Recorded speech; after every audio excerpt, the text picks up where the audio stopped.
Boston, Massachusetts, 1920. A brash and confident Charles Ponzi convinces thousands of excited investors that he can double their money in just 3 months. Is he a financial genius, a world-class charlatan, or both? Join us as we go in search of history to unravel the legend and legacy of Mr. Ponzi and his scheme. From lotteries to land deals to Las Vegas, people have always yearned for a way to obtain instant wealth. The beguiling notion of easy money often appeals to the darker side of human nature, when powerful thoughts of greed and avarice overwhelm those of reason and restraint. In Parma, Italy, in 1882, a boy was born who would grow up to leave his mark in the realm of get-rich-quick schemes, Charles Ponzi. Although accounts of his youth remain sketchy, it appeared that Ponzi always had his eye on money. One thing we do know is that from a very early age, Charles Ponzi was a very established thief. He stole petty things, church poor boxes, documents, anything he could get his hands on. And he wasn't very good at it because he always got caught. And as a matter of fact, after a time, his family, tired of endlessly bailing him out, decided they'd had enough of him. And very frankly, they just simply deported him. With $200 in his pocket, Ponzi sailed to the United States in 1903 aboard the SS Vancouver. Like many immigrants, he saw the United States as a beacon of shining light that could fulfill his dreams of wealth and fame. But first, Ponzi had some on-board business to transact. He presumed, because he had learned some card sharpening skills, that he could take his fortune of $200 and perhaps parlay it into a greater amount of money. Unfortunately, there were some substantially more experienced individuals on the board, and when he finally landed, he had about the equivalent of $2.50 US, which was not a lot to make a good start in New York City. Ponzi, armed with a winning smile and infectious confidence, quickly learned to read and speak English. He tried his hand at a variety of entry-level jobs. He went to work as a dishwasher. He slept in the kitchen, apparently, at the restaurant where he worked. He bought a suit and became a waiter in the restaurant. Was doing very well. Ponzi's climb up the ladder of success was brief. He was fired within a very short space of time because he was being accused on an ongoing basis of shortchanging the customers and of falsifying bills, so that they had to let him go. Despite his early difficulties in the United States, Ponzi remained convinced he would one day amass a great fortune. In 1907, Ponzi moved to Montreal, Canada, landing a job at the tiny Zorosi Bank. The banking laws in Canada apparently were not terribly tight in those days, and if you had some money, you could open a bank. And because Ponzi was pretty good with numbers, he was hired to work as an assistant teller. The first thing that he found out by going through the books is that the bank had made some very bad real estate loans and was in great trouble. Charles Ponzi sensed that his hoped-for opportunity to get rich quick was at hand.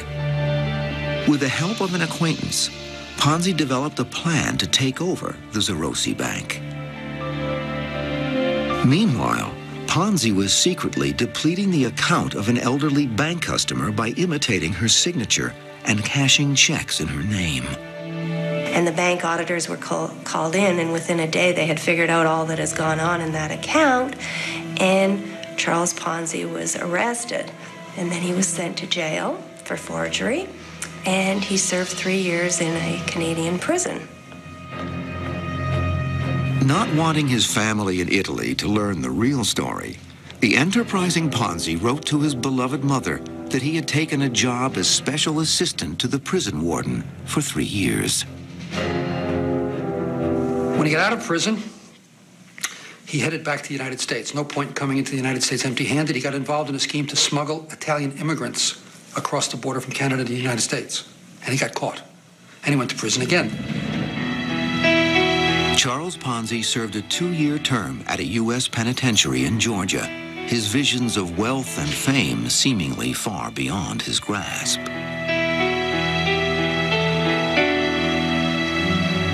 Upon his release in 1918, Ponzi made his way to Boston, Massachusetts, where he met and married Rose Gnecco, also an Italian immigrant.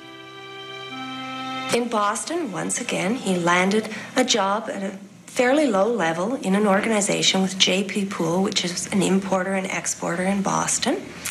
And he worked his way up.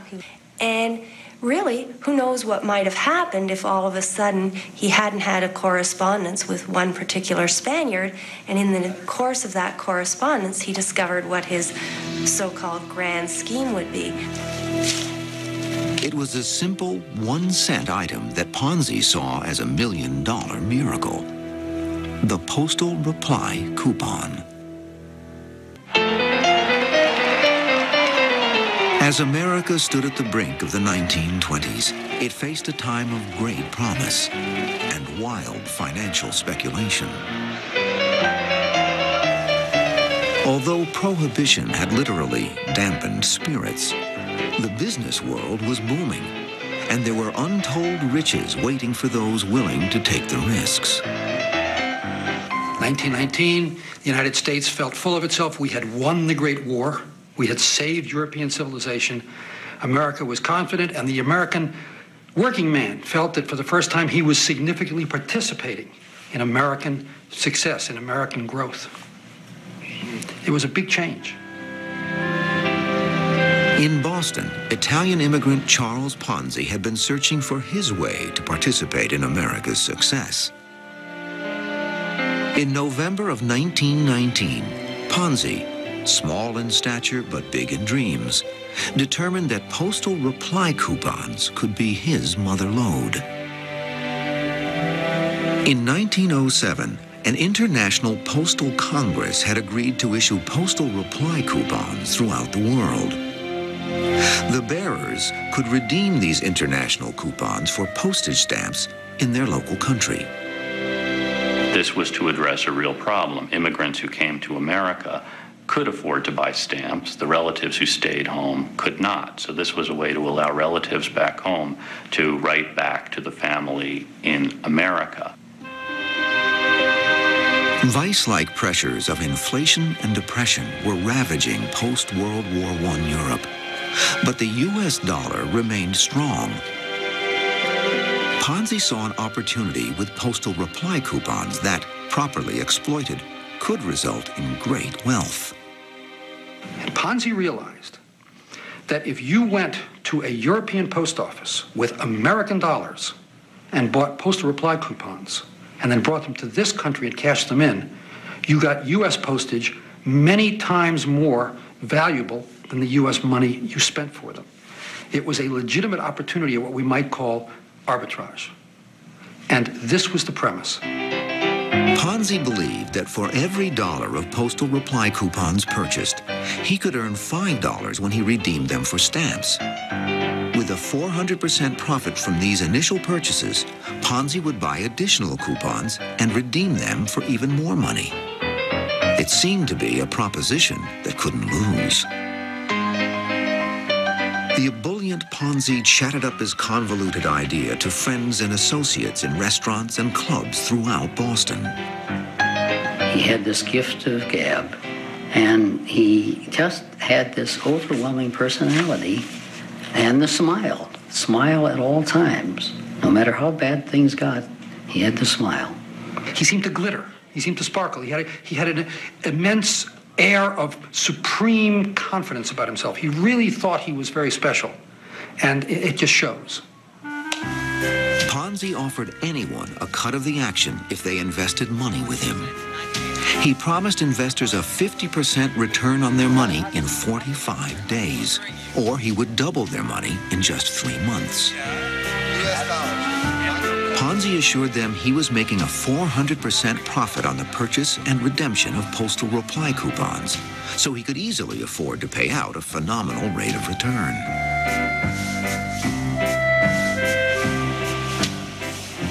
In November of 1919, Charles Ponzi opened the Securities Exchange Company, or SEC, in a cramped and dingy office in downtown Boston. One of the people Ponzi became closely involved with was a furniture dealer named Daniels. When he opened his office, he had to have some furniture. Daniels gave him the furniture free of charge because Ponzi had no money to pay for it. A few risk-takers took a gamble on Ponzi's deal. True to his word, Ponzi paid them their principal and interest as promised. I convince you somehow to give me $100, telling you that in a short period of time I'll give you back $200. And when the time comes, I do give you $200, you're going to do two things. First of all, you're going to tell everybody you know about it. And secondly, you're going to give me back the $200. That's exactly what his investors did. Although word of this amazing offer spread quickly, Ponzi engaged sales agents, including his uncle who also invested, and paid them a 10% commission for every investor dollar they brought to the SEC. Ponzi himself would deal with the complexities of buying and selling postal reply coupons. All his investors had to do was hand over their money, and in exchange they would receive a note promising them a return of principal plus interest in 45 or 90 days. Ponzi couldn't print them quickly enough. By February of 1920, Ponzi's SEC had received $5,000. Ponzi happily accepted money from all comers, including $800 from his wife, Rose. By March, more than 100 people had invested almost $30,000. But Ponzi owed these investors more than $45,000 in principal and interest. Fortunately for Ponzi, when the notes came due, most depositors kept their money invested to accrue even more interest. At first, Ponzi's clients were mostly Italian immigrants, but as the good word spread, many others rapidly joined the growing crowds. There were policemen, there were priests, there were various working people in Boston who thronged his offices to give him money. Mothers coming in with their children, older women who were mortgaging their homes to invest with Ponzi. And then it spread throughout New England with agents operating all across New England and even in New Jersey. The smooth and self-assured Ponzi had a ready answer for every doubt or question.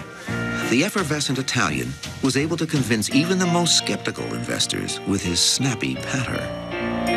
Ponzi had not studied finance, but Ponzi had a bent for mathematics, and he had supreme confidence that if you throw enough numbers at people, their eyes will glaze over, and they will think you know what you're talking about.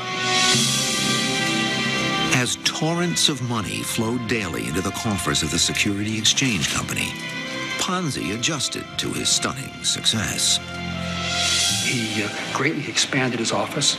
He hired people to stand behind his telecages and take in the money. He hired managers. The money began flowing in at such a massive rate that he also hired Boston policemen to stand outside his business for $100. And every few minutes, one of the policemen would carry a satchel full of cash to the bank. By May of 1920, more than 1,000 investors had bought $422,000 worth of SEC notes. With this cash in hand, Ponzi launched his next scheme. What he did was that he began depositing these huge sums of money that were coming in one particular bank in Boston, Hanover Trust. And his thinking was very simple. When I get enough of my own money deposited in that bank so that I am by far the majority depositor, I'll simply inform them that either they make me the head of the bank or I'll withdraw my deposits and the bank will collapse. Through these clever manipulations, Charles Ponzi received a controlling interest in the $5 million Hanover Trust Bank for less than $200,000. It was an astounding accomplishment for an ex-con who had been virtually penniless just 6 months earlier. Ponzi's young company had taken in $3 million by July, but owed investors $4.5 million. Charles Ponzi was succeeding beyond even his own wild dreams. But he stood at the top of a very dangerous pyramid. Every dollar made him richer and put him deeper into debt. And always he had this confidence that if he got enough money in the bank, he could buy the best lawyers, he could buy the best judges, and maybe he could use that money to invest in a real business that would get him out of the hole that the point of the pyramid was digging deeper and deeper every day. When we continue in search of history, the Ponzi scheme bubble bursts. The sweltering Boston summer of 1920 was made even hotter thanks to Charles Ponzi and his grand financial wizardry. Immigrants joined their fellow Bostonians in ponying up millions of dollars to double their money within 3 months through Ponzi's postal reply coupon scheme. There are all kinds of anecdotes about the woman in Quincy who mortgaged her home for $8,000 to invest everything with Ponzi, and people who withdrew their money from banks to put everything with Ponzi. With income from his venture growing exponentially, Ponzi invested in a good life for himself. He bought a huge house outside of Boston, and he put in, at that time, we're talking 1920, he put in central heat and air conditioning, a heated swimming pool. That was unheard of. He spent $500,000 alone on the furnishings for the home, which is a lot of money nowadays, but back then that was a tremendous amount of money. Ponzi brought his mother, Imelda, over from Italy via first-class ocean liner, donated $100,000 to a local orphanage, and hired publicity agent William McMasters to help with the onslaught of notoriety. Ponzi, out for revenge, even bought the pool shipping firm where he had once worked, just so he could fire his former boss.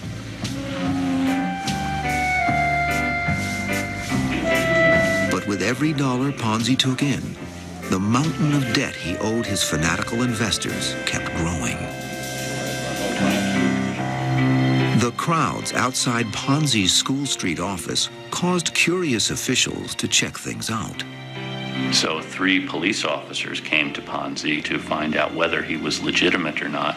And after talking to him for a few minutes, 2 of the policemen decided to invest with Ponzi. And then it was estimated at the end that about a quarter of Boston's policemen were investing with Ponzi. 6 months earlier, the diminutive Italian had been flat broke. Now, Charles Ponzi was basking in his newfound celebrity, swarmed by mobs of cheering fans wherever he went. In the Italian neighborhoods of Boston, he was a god. Ponzi was the image to them of everything they dreamed of. He had achieved this immense success.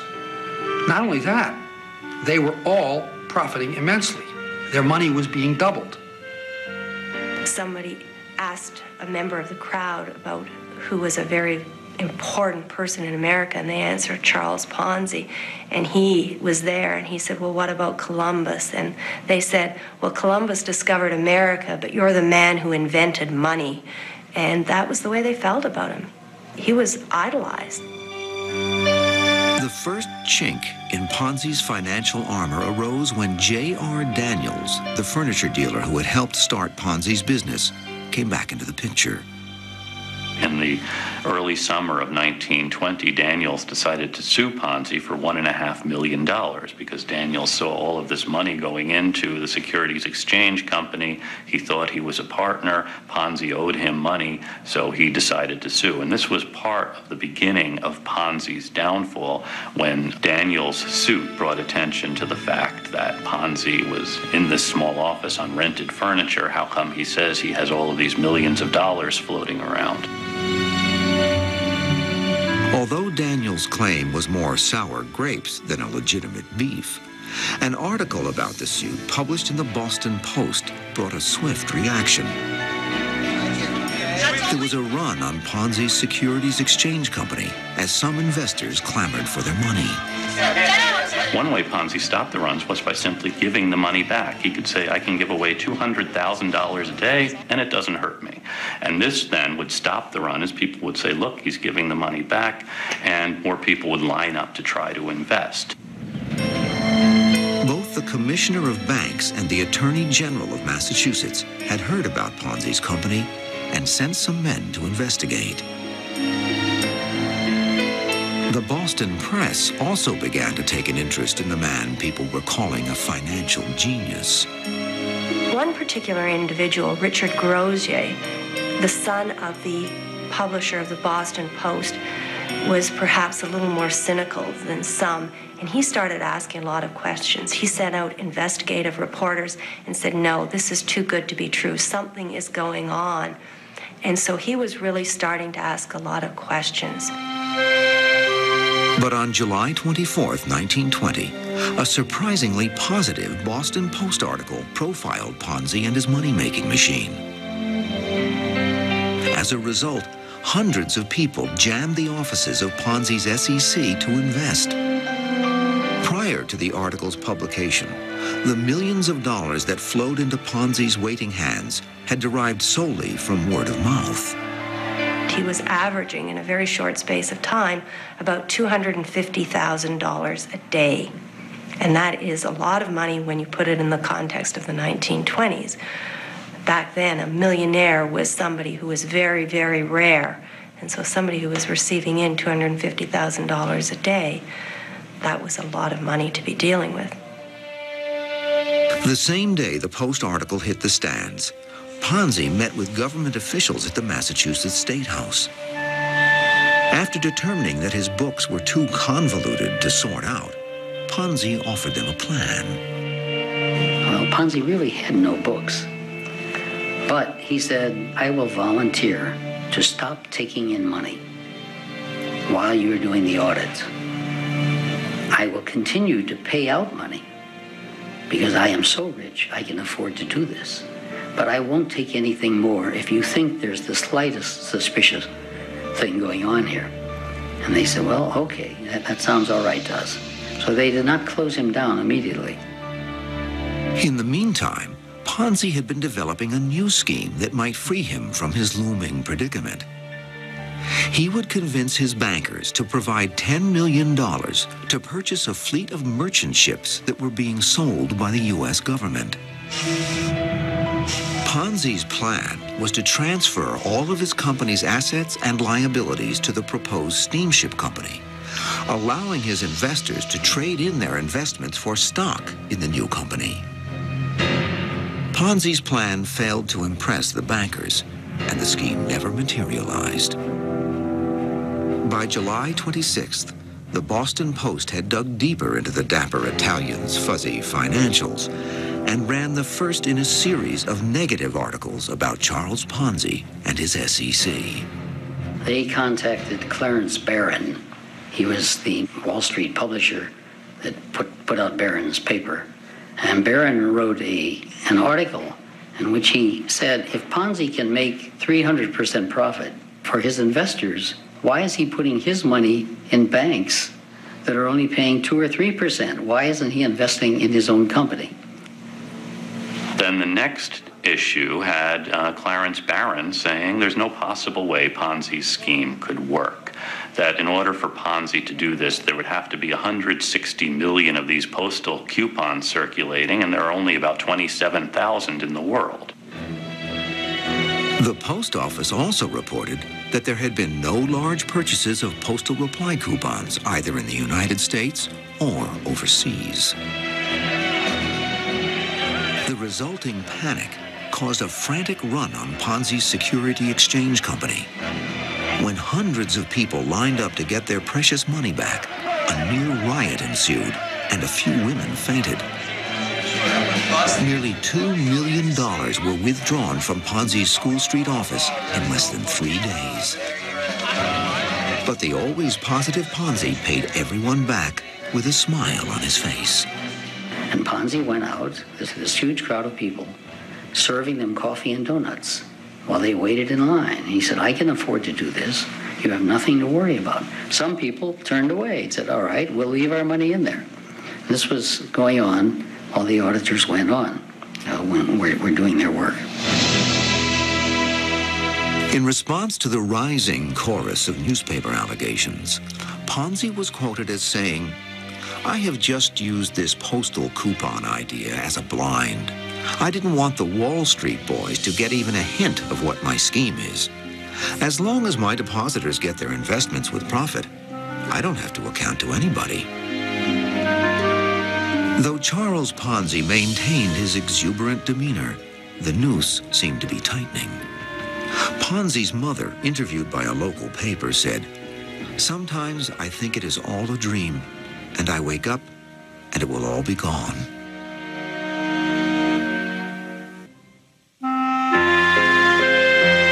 In July of 1920, Boston was abuzz about Italian immigrant Charles Ponzi, who had attracted thousands of investors based on high interest rates and an international postal coupon scheme. But Ponzi's grand plans to create greater wealth for his investors and himself were stymied when government regulators, along with local newspapers like the Boston Post, began to poke holes in the twisted fabric of Ponzi's claims. On paper, you could prove that if you traded these postal reply coupons, you could make money. The only thing that you would have to factor into it would be that you would need to hire thousands of people to stand in line at post offices and buy the postal reply coupons. You would have to hire more people to bundle them up and ship them overseas.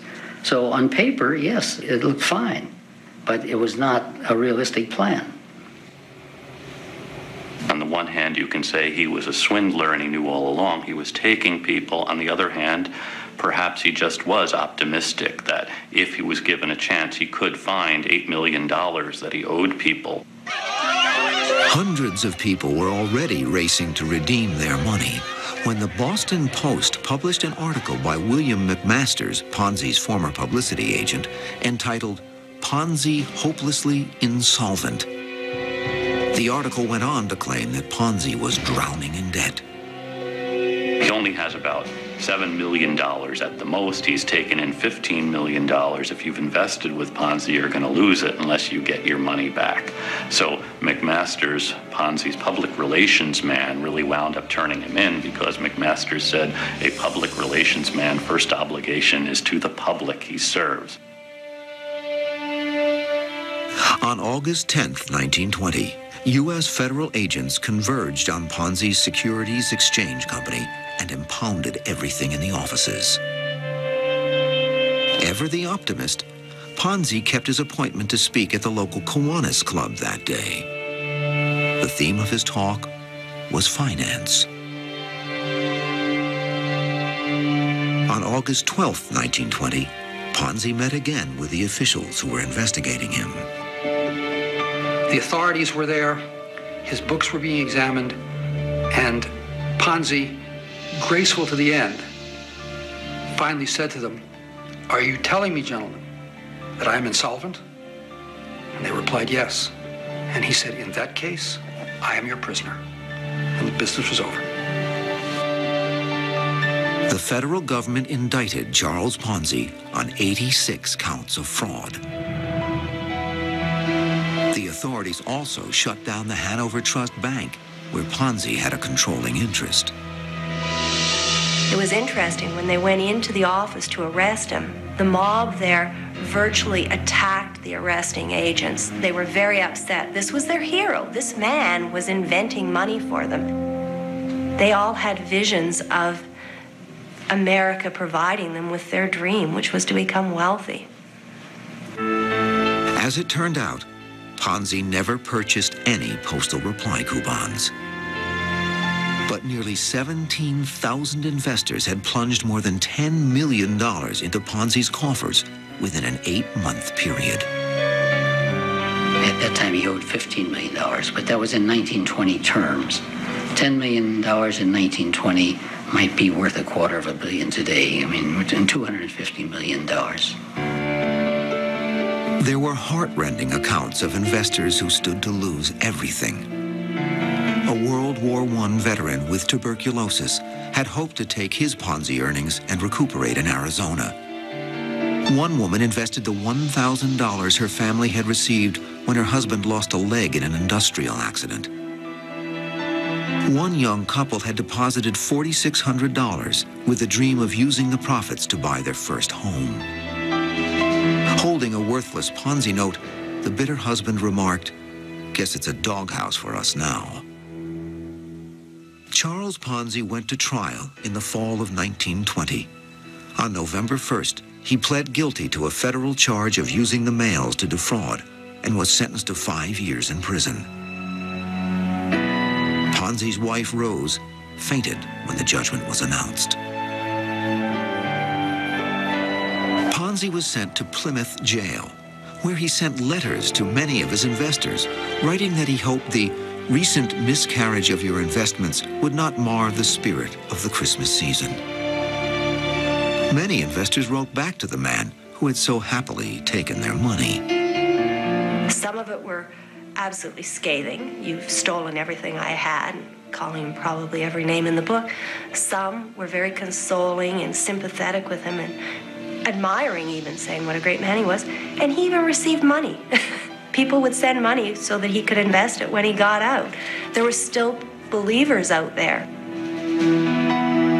Ponzi served 3.5 years and was released in 1924 to face a Massachusetts state trial.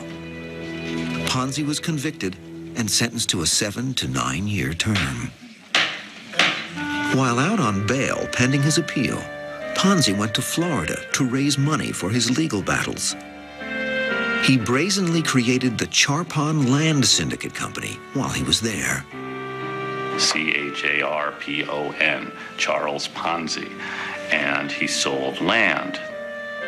The only problem with the land was most of it was underwater, and he was selling this to investors. The newspapers in Florida realized that he was the same Charles Ponzi who had pulled this big swindle. And he was indicted in Florida for fraud, and he skipped out and went to Texas. After a failed attempt to escape by ship, Ponzi was returned to Massachusetts to face his lengthy prison term. While befuddled government officials attempted to sort out his unconventional accounting methods. It took them years. And when they were finished, they had to admit that although they had determined that some significant sum of tens of millions of dollars must have passed through the scheme, they couldn't ever establish how much it was. In 1931, a bankruptcy court determined that the insolvent Ponzi still owed his remaining investors more than $2 million. Many depositors received just pennies for every dollar they had so trustingly invested. Some wishful thinkers, believing that Ponzi would one day make them whole, held on to their SEC notes and received nothing. They were convinced that the whole thing was some kind of terrible mistake, and he would get out of prison and he would give them back their money. To this day, I'm sure someplace in Boston homes, in an attic, there are old Ponzi certificates still waiting to be cashed in. They couldn't believe he wouldn't pay them. Ponzi walked out of prison for the last time in 1934. Crowds gathered around the once heralded financial genius, even though 14 years had passed since his scheme imploded. This mob was not a friendly mob. This mob was comprised of people that had lost their investment and still viewed him very much as a villain, someone who had ruined their lives and who had taken all their life savings. And in fact, in the crowd, there were a number of children, grown children of people who had invested with him. And these grown children were hostile towards Charles Ponzi because they felt that that had really decreased their opportunities in life as well. The last days and powerful legacy of Charles Ponzi when we continue in search of history. October 1934. America was in the midst of a debilitating national depression, created in part by reckless financial speculation and the collapse of the stock market. In Boston, Charles Ponzi had completed a lengthy prison sentence for swindling millions of dollars from several thousand victims during 1920. There was so much speculation by banks into a very hot stock market, which wound up collapsing in 1929. So in Ponzi's case, we really see a microcosm for what happens to the American economy in the 1920s. It was said that banks had been providing their investors everything except a roulette wheel. Just days after his release, Ponzi was deported to Italy, traveling in steerage class and leaving his faithful wife Rose behind. The once cocky immigrant seemed to be a shadow of his former self. In his final statement to reporters, Ponzi remarked, "I went looking for trouble, and I got it." Back in Italy, Ponzi reverted to his old self with a new twist to his financial trickery. Ponzi always had a plan for something that could turn things around. One of the schemes he came up with in his later years was writing his autobiography. He thought that if he could sell 1,000 shares in his autobiography for $25 apiece, that would clear just about all of his debts. There were few takers, and the book project faded away. Finally, Ponzi settled on a legitimate job. He did have enough stature or enough self-confidence to make a bit of a position for himself with the Mussolini government in Italy. And within a relatively short period of time, they sent him to Rio de Janeiro to be an agent for the Italian state airline. Ponzi was set up in Rio with servants and a limousine. But this return to the high life would end, this time due to circumstances beyond his control. The authorities in Rio began to find out that diamonds and minerals from Rio were being sent out on this plane back to Italy because World War II was coming on. And these were strategic minerals that could be used by the Italians. So they cut off the fuel supply to the airline. Now Ponzi is now in Rio with no job because the airline is out of business.